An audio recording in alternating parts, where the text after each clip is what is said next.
We have a lot of people here. I'm excited. We're going to get started in just a minute. Outstanding.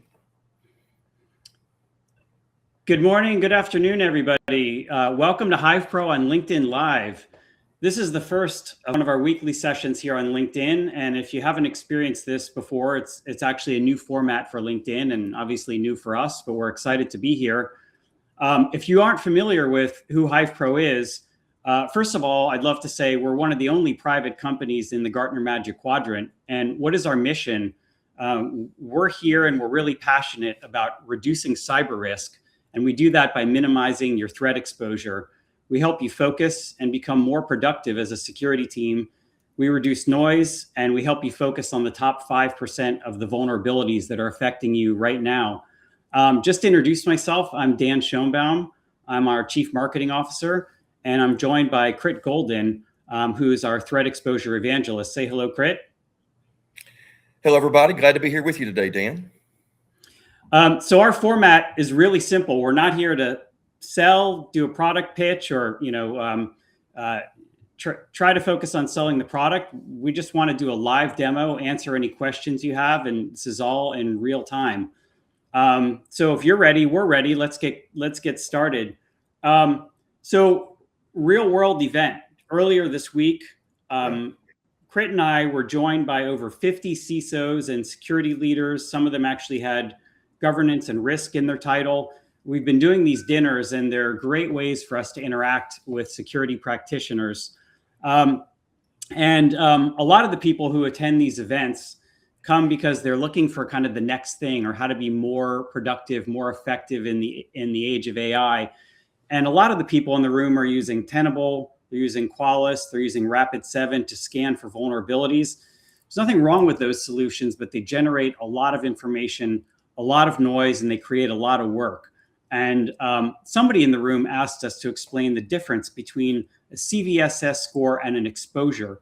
And that's one of the things that I think would be interesting for us to focus on, and not just tell you what that means, but show you what that means with a live demo. So let me go ahead and turn it over to my colleague, Critt. Maybe I could start with a simple question. What is the difference, Critt, between a vulnerability and an exposure? And if you're a security team and security leader, what's more important to you? What should you be focusing on? Yeah, that's a great question, Dan, and I appreciate it. We get that question continuously. And I think that really comes back to really organizations today looking at their organization through the lens of the vulnerability. What you can see on my screen is what we do differently. We're not focused just on the vulnerability. That's a critical component. We're really focused on exposures. And exposures are vulnerabilities that are unpatched, and I cannot block them. And in this case, you're looking at a demo in my environment, and we can focus on 48,000 vulnerabilities, but in Hive Pro, we take a completely different tack. We're about exposure management, driving to what's actually presenting risk in your organizations. And you can see instead of 48,000 vulnerabilities here, Dan, we actually can boil that down to less than 2%, to the 159 that are actually exploitable in your environment. I think the fallacy today is if we just patch criticals and highs, and if we're just compliant, maybe we'll be secure. I think we know that that's not the case today. What we should be doing is enumerating and thinking like an attacker and behaving like an attacker. And we do that by enumerating, first and foremost, exploitable CVEs out of your ocean or sea of vulnerabilities.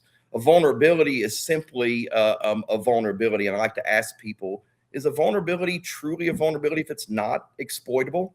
I think that really, Dan, gets clients thinking about the exploit rather than just the vulnerability in the code that may not present any risk to my organization whatsoever. Makes sense. And as we do this, is this, how broad is this? Is this just focused on, web vulnerabilities, network vulnerabilities? Like what's the scope here, Critt? Yeah, that's a great question. I think a lot of times there's a misconception today that this just lives around vulnerabilities or misconfigurations. But really, when you look at our platform and the way we view it, it's really code to cloud. You have vulnerabilities and misconfigurations, code to cloud in your environment. Are you enumerating them? And if you are, that presents the larger challenge of how do you aggregate them into a single data plane? We want to bring all your assessments into a single data plane and do exposure management with threat intel enrichment across all domains and scanners. And that looks like this when you're looking at our environment. You can see what active scan modules you're actually using in the platform with room to grow. We know exposure management is something that's code to cloud, and your attackers look code to cloud. So should you as a client. We give you the ability to actually aggregate all of your assessments, regardless of your tooling, Dan. Doesn't matter. That's the beautiful thing about Hive Pro. We don't care what tools you're using. We want those tools to aggregate, correlate, and dedupe so we can start to enrich that information and drive to your overall exposure level and the risks to the business. So who in an organization would be looking at a dashboard like this? Is this something you think, just the Vuln team is going to look at? Like what would a CISO care about or a security leader care about and want to see here? And how often do you recommend that they look at a view like this? Yeah, there's a couple of different dashboards. The one we're looking at here is really an imperative dashboard for any executive trying to gain an overall view of the metrics and the exposures in the environment. And first and foremost, we really assign a very meaningful empiric-based risk score. For the first time, probably in your environment, quantifiable metrics, empiric data backing up your current risk score. And then more importantly, am I getting better over time? That's often a gap that we don't clearly understand. We patch a lot of vulnerabilities and they come in and they leave, and then we don't know whether we're actually getting better every single day. We can actually demonstrate that for you month over month in your platform, looking at your risk score. And then how are you progressing? Am I getting better or worse? By reducing my critical exposures, reducing my 0-day CVEs in my environment, demonstrable improvement that can be measured and tracked in this dashboard. Also gives you the ability to actually track what you're doing around exposure management, how many scan modules you're actually ingesting into the actual tool, meaning am I bringing in Wiz data, am I bringing in container data, SAST and DAS scanning. All of these present potential risk to your environment. How do you enumerate those and then marry that up with threat intelligence and know exactly what that means to me? We give you views of your assets as well. What assets do I have in my environment? What have been scanned? A holistic view, including prioritization of what those vulnerabilities mean from an exposure management perspective. Really like the view because for the first time, Dan, it gives leadership a holistic view of their environment, code to cloud, what all of those assessments are, and the risk associated to those potential exposures, not just vulnerabilities. This is an outstanding dashboard for executives. I'm a practitioner. I'm probably spending a little more time in my risk prioritization dashboard, driving exactly into what are my exploitable CVEs that live in my environment, not just focusing on vulnerabilities, and then actually driving to exposure levels from a 0-day perspective. A holistic view, finally, a single pane of glass for all my assessments and the risk that presents and poses to my organization, backed with quantifiable information. I really like that part of it, Dan. So I can go from 48,000 to looking at 159, which I love, right? Who isn't going to love coming into work every day and looking at 159 things you have to focus on versus almost 50,000? You mentioned threat intelligence. A lot of people in vulnerability management don't really understand threat intelligence, right? It's typically used by elite threat hunters. Maybe you could touch a little bit on what is our threat intelligence and how could you even gain access to it if you're not yet a customer, and what is the value of it within this platform, right? How do we take a vulnerability and what does the threat intelligence provide that helps us get from that 50,000 down to the 159? It's a great question. In fact, I think inside of 0 days, I'd love to show you an example, Dan, of how we aggregate all of the data together to actually enumerate an exposure. And that's a look at a vulnerability and show you how that threat intelligence information is actually aggregated together in the most meaningful way possible. I don't need disparate threat intelligence that I'm searching for. I need it aggregated and correlated with the data I have at hand. In fact, in this example, I'm going to show you just that, how it all comes together to give you empiric information on what's most important to you. And it's relative to an Apache Tomcat vulnerability. And I know people in the audience, they're probably like, oh, not another Apache Tomcat vulnerability. But this is a great example because I'm going to show you why you might miss it. We're going to show you our 100 exposure risk score, Dan, and we track CVSS scores as well. You see here the impact score for this is a 3.6, meaning if this was detonated in my environment, I could expect a medium impact. But we're saying this is a 100 critical risk score. I'm going to show you exactly where threat intelligence comes to play. And I think you'll really appreciate this, and so will the audience. In one view, audience, you have the ability to understand all of your asset details, the criticality to the business, your patch status, and then Dan, to your question, how do we actually bring in threat intelligence in a meaningful way that's automated, already correlated against my data, not something I have to do in a disparate effort. So our threat intelligence is married up to all of your asset data, your patch status information, and we know that for this vulnerability, it's already being exploited in the wild. It's in a proof of concept phase. It's already been weaponized. Dan, look at this. It's even wormable for lateral movement and propagation. How do I pull that data together? There's 0-day activity. Our dark web team has not made an actor attribution call here yet, but when we see techniques in a campaign more than twice, we'll make an actor attribution call here for you so you know who that actor is. Now I have a lot more context. Before I had 7 assets unpatched, big deal. Maybe I'll get to them tomorrow. That happens every day in our clients' environments.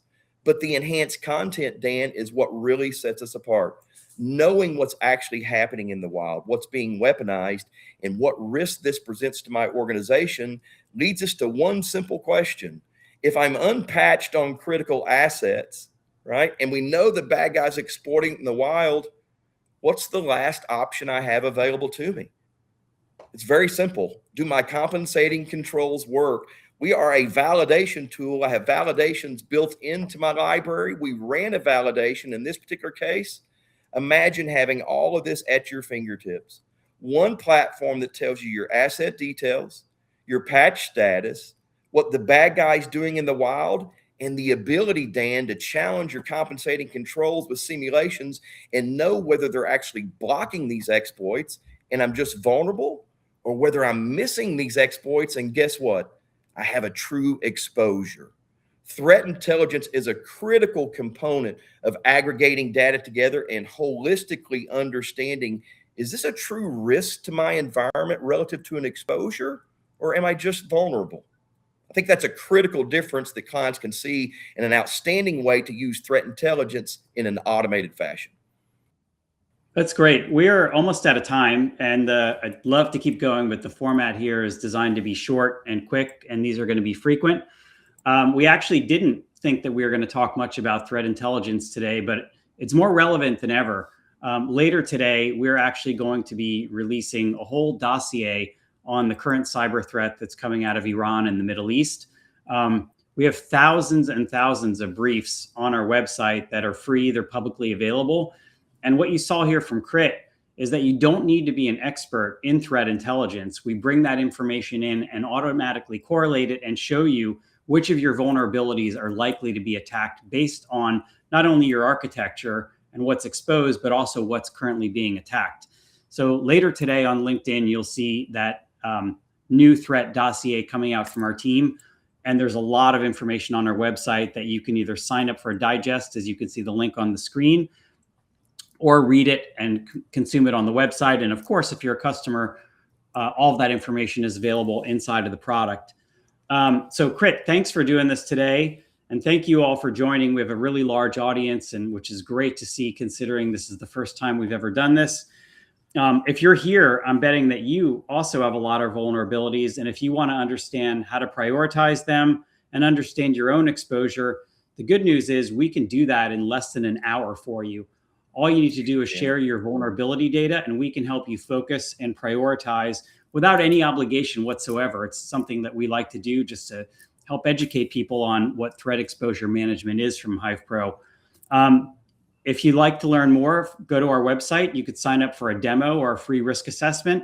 at www.hivepro.com.